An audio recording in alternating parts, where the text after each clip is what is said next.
Last week, I sat down with my friend Ben, who you may remember from Agree to Disagree, to talk about E3. He went there this year, and he thought it would be a really great idea to sit down and talk about his experiences on the floor and just catch up and see what we both thought about E3 post E3. Unfortunately, a lot of the recording got fairly garbled, so I'm doing my best to edit it. There are going to be some strange moments in the recording, and I apologize for that.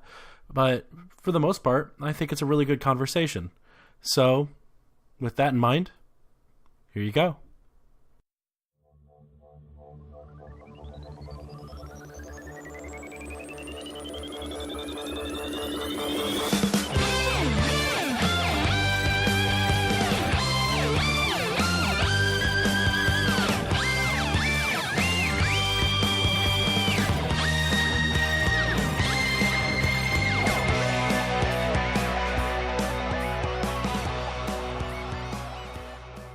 Yeah, so how you doing, Ben? You doing all right? It's been good. I haven't been on the podcast for a bit, mostly because we've been distant. I'm living with my partner now, which is great. But I'll be back in person at some point. But yeah, it's me and Dawn, my lovely wife, got to actually go to E3 for the first time for the public. Actually, it was the first year there. Our first year they were officially open to the public, and we got to experience it firsthand, which it's man, it's a 3-day conference and it's awesome, but it's brutal. Like, Yeah, we'll touch into details in a bit, but overall, I'm doing great. yeah. It's going to be good to really have a chance to dissect it or to talk about it with someone who doesn't have the bias that I have being there. Yeah, no, this for those who didn't know or don't know, or I don't know how I'm going to preface this, but this was actually Ben's idea. He contacted me today, and he mentioned wanting to do a recording, a post E3 catch up kind of thing. And I thought it was such a great idea, and I can't believe that I didn't think of it myself. Just to put my own opinions of myself on a pedestal for a second.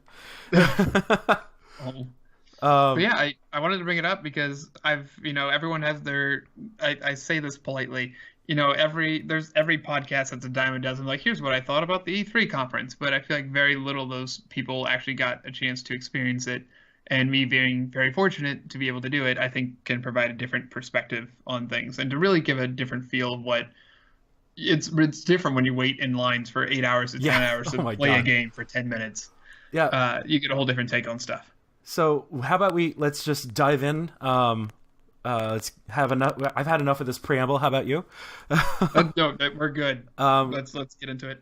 Ben, as a person who's never been to E3 before, I'm genuinely curious. What are your impressions of being there? I really had to take some time to kind of digest a lot of it.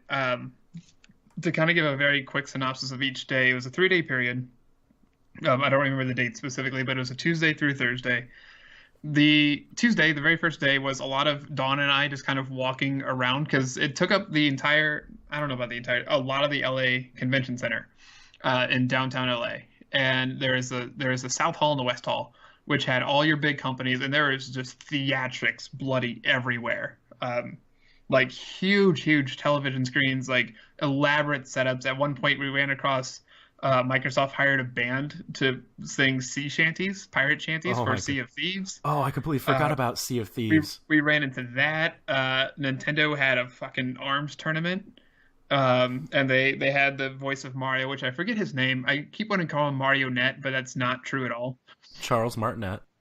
Thank you. His line was like 5 hours just to take a picture with a bloke. Oh, man. There's that. Everyone had booths. Everyone was in great spirits for the most part. I definitely have some drawbacks to the thing as a whole, which I'll touch in a bit. But overall, the energy was great. The first immediate thing I'm going to say outright is that it's the first event to the public, which means it was crowded as hell. Yeah. It was insane. To the point where if you weren't in a line at 10 a.m. for something, like, you probably wouldn't be able to play a game until like maybe 12 o'clock or 1 o'clock, and the event opened at 10. The lines were just comically large for a lot of stuff, especially toward the latter end. Like, trying to play, I'll give a good example of this. Getting a line for Super Nintendo Odyssey, the line to play that was 4.5 hours. Now, I don't know if you meant to do that or not. Or was that a Freudian slip? What did I say? Super Nintendo Odyssey. Whoops. If you wanna edit that in post, or if you just keep that in. No, screw it. I love it. But yeah, Super Mario Odyssey. I apologize. They had, I think, close to 50 stations running that one, and the line was still 4.5 hours. That's one of the only Nintendo games I didn't get a chance to get my hands on, or arms on, I guess. That's the only bad joke I'll make this time, I promise. All right. But there's a lot of cool stuff. As a complete aside, I don't know for the listening audience if you listen to the WrestleMania podcast or not, but I actually got a chance to meet Xavier Woods from the New Day and Samoa Joe, because they were doing the GameSpot had them on their live stream for an hour, and then we got to do a meet and greet with them, which was super fun. Just random Venn diagrams of things I love coming together for no reason. I'm often amazed, and I didn't find this out until recently, but there is an enormous Venn diagram of people who love games and people who love wrestling. I would have never assumed that, but it's amazing to me. I'm going to throw you one other weird subgroup in that, or one other Venn diagram connection. People who love video games, people who love wrestling, people who love RuPaul's Drag Race. Oh, yeah. I fill in 2 of those. I fill in all 3. It's 3 sides of the same coin, honestly. It's all theatrics in their own way. One is virtual, one is weirdly physical, and the other is super gay. And it's Don't pick on wrestling so much, okay?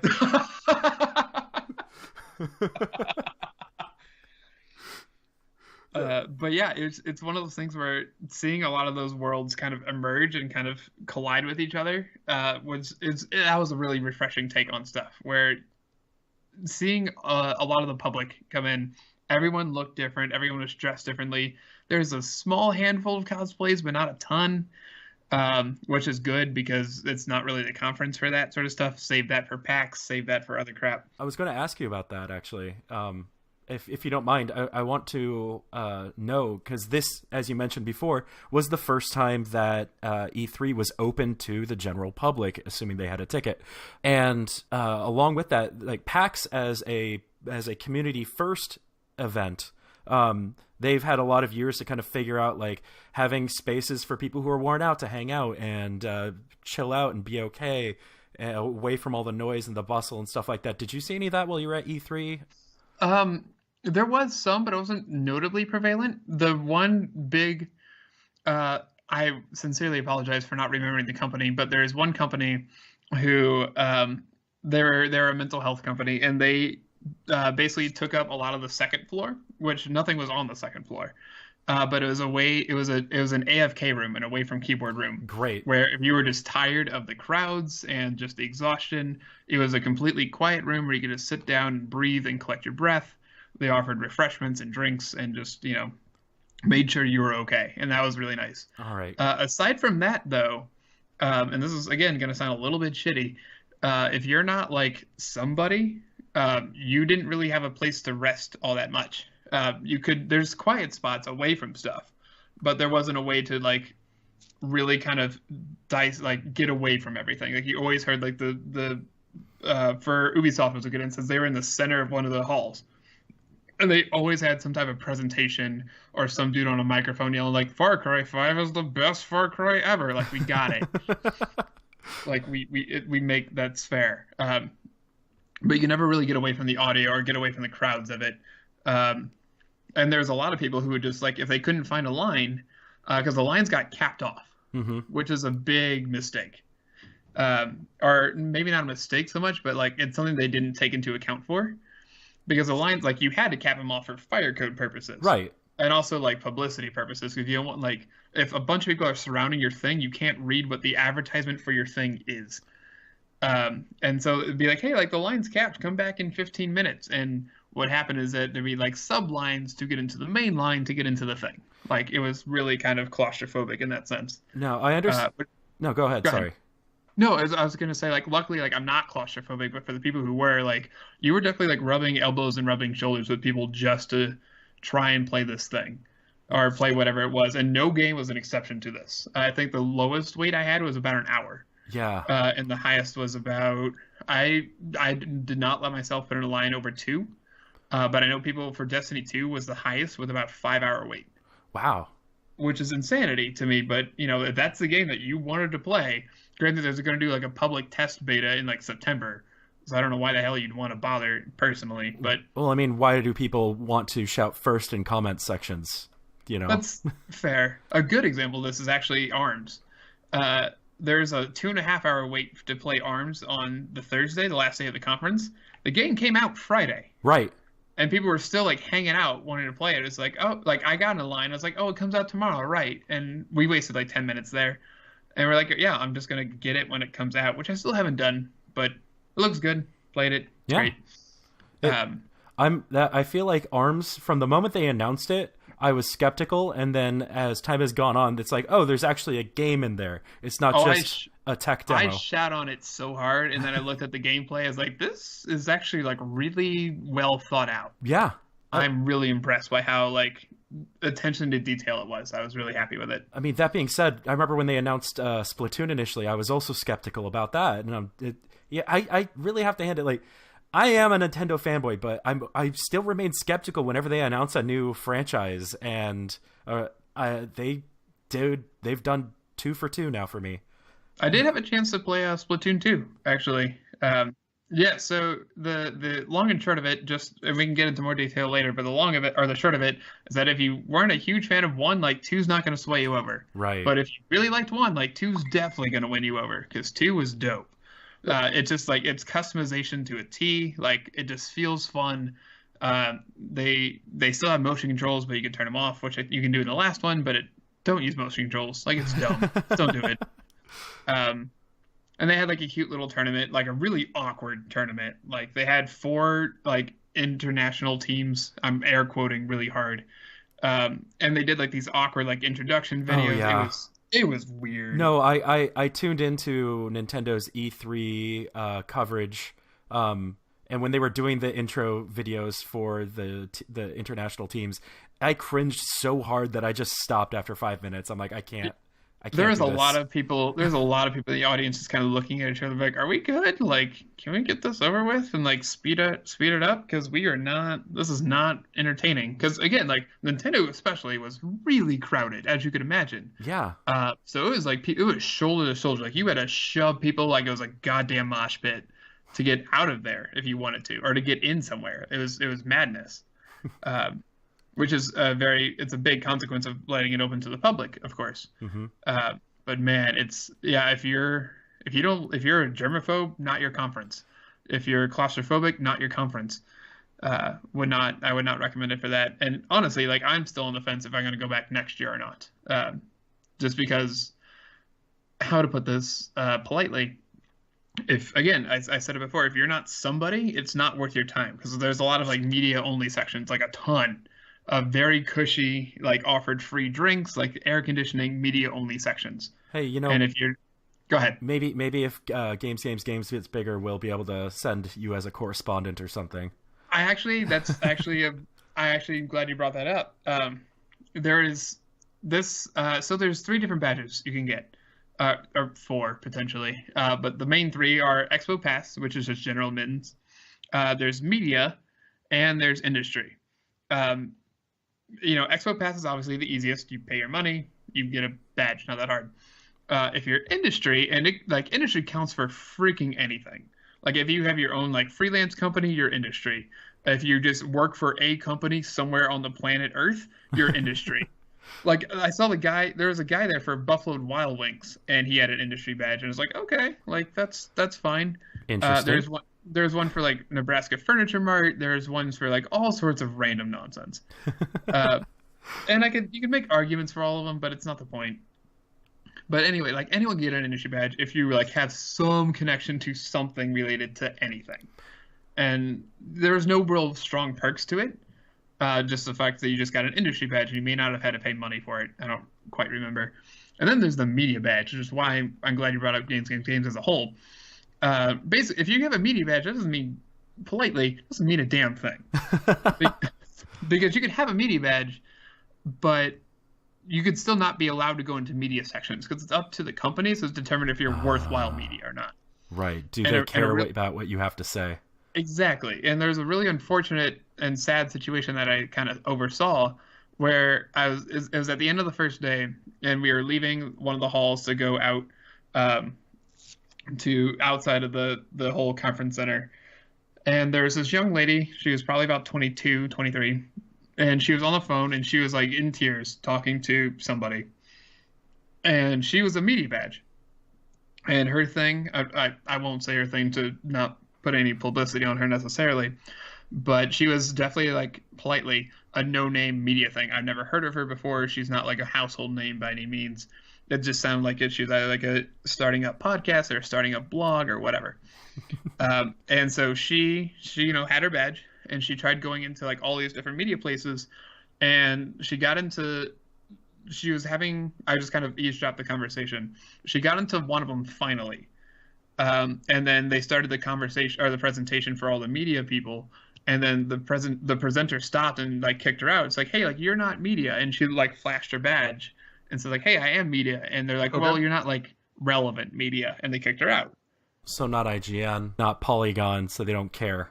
Exactly. Like she was probably like a 2 to 3 person team of people who are passionate and love to like report on stuff, and she was passionate about it, obviously. Yeah. But yeah, nothing, not a damn thing. That sucks, dude. It was really like it's one of the things where like I feel like E3 now that they're having public admittance and all this other crap, they need to really nail down what counts as media and what counts as industry and everything else. Right. I also saw a ton of badges that were general admittance with like it has your first name and your last name. And then if you wanted to like put your company you worked for or whatever, that was universal for whatever badge. Right. There's so many people who put like first name, last name, GameStop, and try to get industry. It was very clear that they tried to get industry. And they didn't get it. They need to set up some rules for this, because if you are being allowed to get a media badge, that should allow you to go wherever media is allowed. Right. The only reason they should turn you away is if the section is full. And there was a lot of that. Yeah. Good Lord, there was a lot of that. If they're going to allow you to buy a media badge, you should be allowed to go wherever media is allowed to go. That's my impression as well. And I would tend to agree with that. But yeah, like every company had their own like separate booth for media, and it's like you check into their booth and they'd be like, hey, if you want to schedule like a one-on-one with a producer or a creative person or whatever, then you had a chance to do that at their discretion, which, you can't force a company to talk to media, of course. Yeah. But the criteria to earn a media badge should be much higher politely than just like, I run a blog and here's evidence of it. Like, that's great. And I don't want to shit on them either. No. Like, I'm so glad they're doing it. Absolutely. But don't give them a fucking media badge and then turn them away for not being good enough. Right. Or popular enough. That's shitty. That feels like a cash grab. That's what that feels like. It leaves a bad taste. Like when I saw her like in tears, I was like, man, like that sucks. Like I know I'm General Admittance. I'm a fucking nobody, and I get it. Actually, Dawn and I, my partner, we got interviewed twice. One of them was for Tokyo Public Broadcasting. Oh. And one of them was for a Canadian, like, I don't know, station, channel. Space Canada is what it was called. Interesting. It was on the first day. And to preface this, Dawn and I, like, we matched. We were both wearing pink. We both looked, like, to the fucking G's. Like, we looked good as hell. And so the Tokyo bit was this nice reporter, and the cameraman, like, tapped me on the shoulder in broken English. And I was like, hey, like, can we talk to you a bit about the conference? We're Tokyo Public Broadcasting. And I know a little bit of Japanese, but I didn't want to, like, say something bad. Right. So I was like, okay, I'll do it in English, absolutely. So I did. It was great. It was one of those, like, how was the conference? It's open to the public. How do you feel about that? Like, what are your favorite games? Stuff like that. Really, really great. Very cute thing. It was wonderful.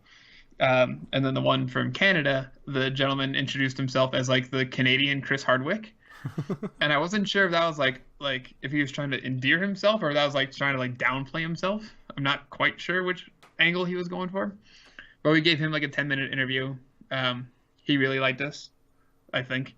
I don't know. Canadians always say nice things. I don't know how sincere it is. But it was really cool. It was nice to, like, he pulled us aside. He's like, yeah, we picked you guys because you dress really well and you're not like not wear like a lot of it because we didn't wear like any. A lot of people were pimping like their favorite companies or their favorite games, like T-shirts and stuff. The problem with that, of course, is if you're going to be broadcasting that, they would have to blur it out. It's extra work. Exactly. So Yeah. that's why we didn't do that. Also, because I don't really like doing that because it feels super awkward to wear like a Sony shirt and go up to Nintendo. Like I know they don't care, but for me, it's just one of those like just weird. Yeah. Well, that Anyway. that being said, I'm sure Nintendo would like to see their show floor full of people wearing Sony shirts. Well, Nintendo actually every person who got a badge got a Nintendo lanyard. Like that was by default Right. Super Mario Odyssey lanyard. Well, that's really cool, man. I'm glad that you got interviewed by two different people, and also I'm sure that was major for your ego. Oh, it was way too much. Like Dawn thought I was like goddamn insatiable. Like it was ridiculous. But yeah, I'm an international superstar now. Yeah, So I look forward to looking up some Tokyo Broadcasting Corporation footage of you with like wacky music and big Japanese subtitles. I'm super scared that they're gonna like subtitle it and just put like inaudible or could not understand. It's like shit. Damn it. It's just footage of you going in the background. It's just I got the Godzilla dub. hey, whatever. Or maybe they will dub your voice and they'll give you like a super deep, sexy Japanese voice. Oh, that'd be sick. Yeah. Except like an old timey person who just like worked and made samurai swords or some shit. That's super stereotypical. I apologize for it, but I mean, anywho, let's move on to the companies and the games. sure, absolutely. All right, so folks, I've got this broken down by press conference chronologically. They talked a lot about we're not going to cover every game, but I just made a quick list of the ones that stood out to me, and I had a few things that I wanted to say. And of course, Ben, you're always welcome to interject and call me an idiot, or if I forgot something. We'll likely agree, but I'll make sure to throw in one or two. So first off, on what day was that? Was that what it was? The Tuesday? For what? EA, the very first press conference. Was that a Tuesday? There's the bit, and we talked a very smidge about this before the show. Like not EA. E3 is too damn long. Yeah, E3 used to be a tight 3 days, and now it's like the week of E3. Right. I have to say, on the one hand, in principle, I like the idea of more games news. The reality of it is, though, you end up spending an entire week talking about the same things over and over again. Oh, good lord. And all these companies who are not entertainers in a video sense, they do not do, like, I'm trying to think of a good way to word this, but like it doesn't make for enticing coverage by the time you're on day 5, and it's like, all right, so you're just going to keep talking about whatever. Okay. Oh, the whole bit about not being like good presenters is a perfect segue into EA's bullshit. But Let's talk about EA. good. Yeah, this will be good. So EA, I don't have a lot personally to talk about with them. You know, they had their press conference and they talked about updates to Madden, and you know, it's fine, whatever. Well, sure. I actually I don't care for the gamers who'd be like, I don't care about sports. It's like, well, some people do. That's exactly what I was gonna say. Don't be an ass about it. Like, yeah, we get it. It's not the main thing. And I hate when they like super dive into it. Like, I don't care if they bring out athletes necessarily, like big name stars. But don't sit there and be like, no one cares. Like, Madden is a huge fucking franchise. FIFA, even larger. Like, there's a reason they talk about it. I do think that it's really ignorant of gamers to be like, we play video games, we don't play sports. It's like, I know lots of people who play video games and love sports. Right, like they're like this idea that they're mutually exclusive is disgusting. And for the record, and a little bit of a dick thing to say, a lot of the people at the conference could do well with some sports and some outdoorsy stuff. Like, well, I'm just gonna throw that back. I mean, they got a Switch. They have no excuse now. They can go outside. Really, they can tan and sit there. Like, that's fine. I don't care. Just like take in some vitamin C or whatever the hell it is. Like, anyway, I'm not gonna shit on the fan base. Probably bad form. Okay, so they also showed off Star Wars Battlefront 2, which it looks like they fixed a lot of the problems that players had, where there's going to be less focus on just having these like epic legacy kind of stuff going on in the battles, and more about focus on working as a team and making sure your team does better. I'm super hesitant on it, or at least that aspect. I didn't play Battlefront. This is going to be a problem. Yeah. Battlefront 1. Because Star Wars is not my thing. Anyone who's listened to this podcast for more than one episode knows this by now. But the idea, like, it's really hard to force players to work with each other necessarily. I feel like in multiplayer context, especially with quick play, like, it's just really hard to do that. So it makes me a little bit nervous on that front. But again, as someone who's never really played it, never really been huge in Star Wars, from what I understand, like, it is a notable improvement. The things that were wrong hopefully get fixed. I will very hesitant to say, like, it has been fixed because the game is not out yet. Exactly. They could totally screw this up, and it wouldn't be the first time it's happened. So moving on from that, EA also showed off a little bit of BioWare's answer to why don't we have our own Destiny, Anthem, which there is. Oh, go ahead. Sorry. We're gonna get into this a little bit, but want to save the meat and potatoes of what the game is like for the next section, which is Microsoft. Right. So, like, in general, it looked cool, but I don't think EA gave it the focus it deserved. Yeah, it was really weird. Like, that could have been a really strong contender, and I'm assuming that Microsoft basically threw EA money. Is like, let us talk about this, and EA accepted that cash grab, which is a really bad mistake because their conference was very awkward and lackluster, to put it ever so politely. Because I care about those presentations and stuff. Because EA or goddamn E3 is a big like public, like people who don't know video games still know what E3 is. It's like, hey, like, it's the nerd conference for video games, like more or less. Right. More people know what E3 is around here anyway than like say Tokyo Game Show. Yeah, Tokyo Game Show, or even PAX for that matter. Like PAX is very well known in gaming circles because duh. But like if I talked to my parents, like what the hell like PAX was, they know what E3 is because I watched it growing up, but PAX not so much. Yeah.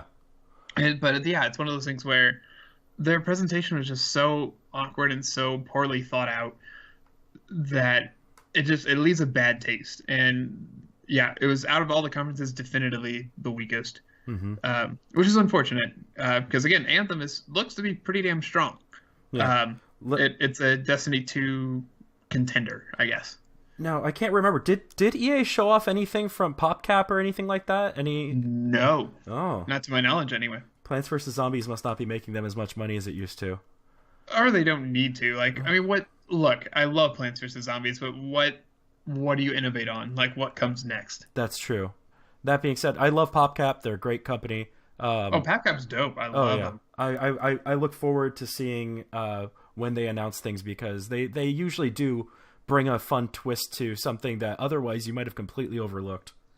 Basically, any excuse to have Beethoven roll in his grave for another Ode to Joy like place somewhere is all I live for. Really. You're a Peggle man. I love Peggle. Me too. Peggle is consistent. It's really stressful and stress relieving. Yeah. Huh. Anyway, so moving on to Microsoft, and of course, the big showcase for them was showing off the Xbox One X, Xbox. And how it has all of the teraflops.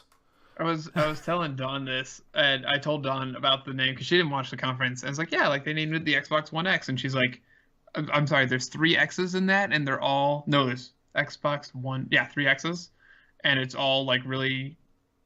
She hates the name, basically. She's not alone. The general public at large hates that name because, well, there's a multitude of reasons. One, people already were a little iffy about Xbox One because, like, well, you had an Xbox One. It was the first one you made. Right.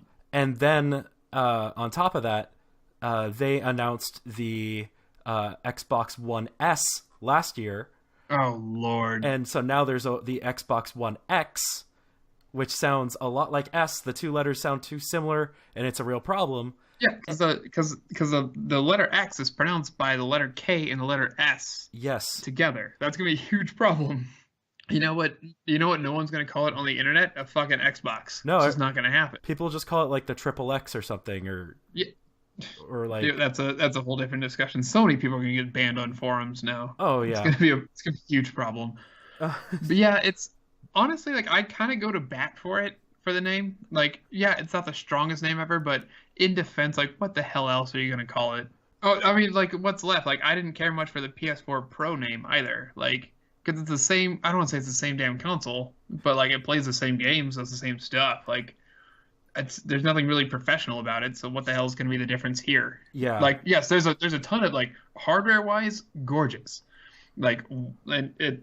God, we're not playing the 4K drinking game, thankfully. But like, I'm glad that they're offering the opportunity for developers to put their games in 4K. And I got to play a lot of the games in 4K. And to be fair, some of them look really good. On the other side of that coin, like I played a bunch of indie titles with pixels. Like 4K pixels still look like fucking pixels. Well, there's the thing I want to get to is that I don't know many people who own a 4K TV. And maybe they will in the near future. Prices are always going down for TVs and new technology is always coming out. But also, there's a really small fraction of the consumer population that is able to tell the difference between 720p, 1080p, and 4K. Like, I agree with that. Unless you're within, unless it's like a computer monitor situation where you're probably sitting within 2 feet of the screen. Mm. I think you're not going to notice the difference, and I think, quite frankly, and I fall into this category, I don't care. Like, I play games that, like, I don't care if I can see the reflection of the dude's bead of sweat as bullets are flying past his face. Like, it's not my concern. No, at that point, your concern is, did you hit the duck button? That's basically what it is, and, that's for my TV, there's a smidge bit of lag. Like, that's a bit of a more challenge than I care to admit. But, yeah, it's one of the things where I'm glad. I love hardware improvements. I'm never going to shit on hardware improvements. But who is this targeted to besides people who don't already own an Xbox? Well, or Xbox One? Here's one of the really damning things for me, too, is that Microsoft, I'm paraphrasing, but I recall hearing a representative say something along the lines of, this isn't going to be for everyone. Like, then why are you making it? Like... Well, that's the thing. Like, you're not going to convince Xbox One owners already to switch over because, again, like you said, a lot of them don't have 4K TVs, and they made the excuse like, well, if you don't have a 4K TV, we have super sampling, which, while an improvement, is incredibly minor. Yeah, and that's just one of those bragging points. Like, I am super sampling. It's like you don't even know what that word means. Yeah, you don't know what that does. I don't even know what that does. You're taking a 1080p game, and you're essentially, what are you taking the 4K and just like down-resing it? It's more or less, you're just kind of spoofing it. It's more or less what's happening. It's graphical speak. It's a buzzword. It's all it is. Yeah, it's their blast processing. Yeah, it's one of those, but Mom, it's super samples. Like, that's all it is. All right, that's baloney. Like, if at the end of the day, if your games aren't great, then who cares? Well, it's a bit like you're not going to play a beautiful game on a shitty like console or a shitty television. Right. Looking at you, David Cage. And that being said, they did show off a bunch of games, but the only one that I actually cared about was BioWare's Anthem, which is a gosh dang gorgeous game. Yes, it is. Like maybe people, if you're being cynical, you'll be like, yes, it is a bit of a clone of Destiny from what we've seen, but they are doing so much fidelity-wise with that game that it blew me away. I don't mind a clone of Destiny because Destiny was not what I wanted Destiny to be. So hopefully this game can like fill in that void of what I hoped it would be. And what are you hoping for? So for me, like Destiny gave me like Borderlands in space with like more serious conversation and more stuff like that. That's what I hoped for. Mm-hmm. And I'll be the first one to preface this. Like I played Destiny when it came out, and I did not like it because I didn't realize, because I did the beta for the first one, I didn't realize I played through 50% of the game when I got the game. And that was always a little like, I know they basically scrapped it without actually scrapping it. And like they redid all the voice acting, or at least the big parts of it, and they actually added a story, and I appreciate that. For me, it's a little too late unless the next one comes to be like insanely spectacular. And from what I saw on the floor of E3, it's like, yeah, it's Destiny 2. It's the same engine, it's the same sort of frame, and they showed the action-y parts because the action-y parts of Destiny are cool as shit. Yeah. I want a story to go with it, though. I want a reason to do the things I'm doing. I think the thing that I find most intriguing about the franchise of Destiny is that They stuck to their guns and like, you know what, this is gonna be console only. We're only releasing this on console. But for Destiny 2, it sounds like they're gonna have a PC one, and it's like, cool. Problem with that though is that the people who might want to play it on PC would probably want to play the first one before they play the second, because people like me are weird like that. I mean, I think a lot of the games nowadays, especially sequels, obviously, are doing a I was gonna say fantabulous. It's not a word. A really good job. Anything can be a word if you want it to be. I mean, true, but let's not get into linguistics. Bang around. God, now that song's gonna be stuck in my head. God damn it. A lot of the sequels of games are able to be picked up without knowing anything about it, because I feel like there's no direct storyline connection, as well as like, hey, like Far Cry is a beautiful example. Granted, they're not sequels, but it's the same principles. Like, it's the same engine, same gameplay, just with a different story, different sort of stuff. Like, here's some improvements. Like, I feel like there's no storyline connection that you need to know Destiny 1 to play Destiny 2. And frankly, the story is not like an award-winning thing. I don't care as much. Okay, fair enough. Also, I'm bitter against Destiny. I'm just going to say that out loud. So can I tell you my favorite part of the trailer for Anthem? Yeah, please. Like, there was, and I'm sure this is the same spot that everyone else who saw it went crazy. Like, when the character dives into that water, and suddenly you have the underwater portion of the gameplay footage that they showed. It's just like, it looks like they're doing like underwater battle correctly. Like, navigation looks like it could be really good.